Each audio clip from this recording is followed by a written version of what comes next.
আগেই 2001 থেকে 6 পর্যন্ত যা বলে গেছে, এখন 2026 সালে আইসা সে এটা বাস্তবায়ন করতেছে।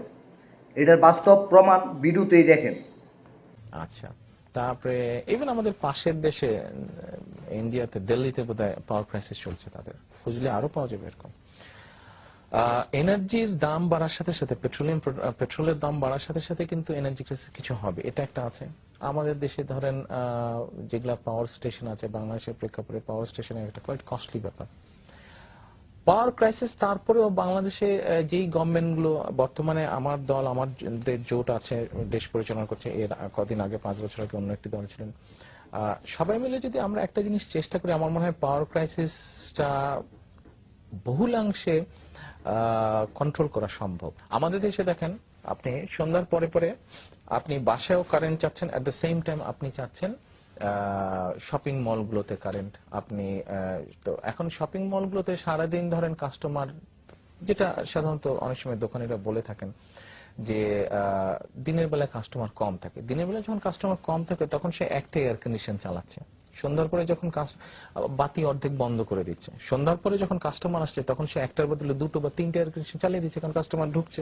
আচ্ছা, লাইট যেখানে অর্ধেকের বেশি বন্ধ ছিল সবগুলো লাইট জ্বলছে। এখন এট দ্য সেম টাইম গভর্নমেন্টের পক্ষে, কোন গভর্নমেন্টের পক্ষে কিন্তু সম্ভব না, এটা খামাখা একটা জোর করে কথা বললে তো হলো না, কোন গভর্নমেন্টের পক্ষে সম্ভব না। যদি সম্ভব হতো তাহলে লন্ডনে বা টোকিওতে বা নিউ ইয়র্কে এরা সন্ধ্যার পরে দোকানপাট বন্ধ করে দিত না, চালু রাখতো তারাও। তো সেগুলো তো রিচ কান্ট্রি, রিসোর্সফুল কান্ট্রি, তারা দরকার হলে এক্সট্রা জেনারেশন সেন্টার বসিয়ে তারা এক্সট্রা পাওয়ার জেনারেট করে ওগুলোতে সাপ্লাই দিত, তাহলে কিন্তু তাদের ওখানে হতো। যে দুর্নীতিবাজ না, এই ভিডিওতে প্রমাণ আছে। কারণ 2026 সালের আগে, 2001 থেকে 2006 আগে বলে গেছে যে কেউ দিতে পারবে না। শেখ হাসিনা দিছিল কিভাবে? 24 ঘন্টার মধ্যে 22 ঘন্টা কিভাবে কারেন্ট দিছিল, বিদ্যুৎ দিছিল, নিরবিচ্ছিন্ন বিদ্যুৎ দিছিল।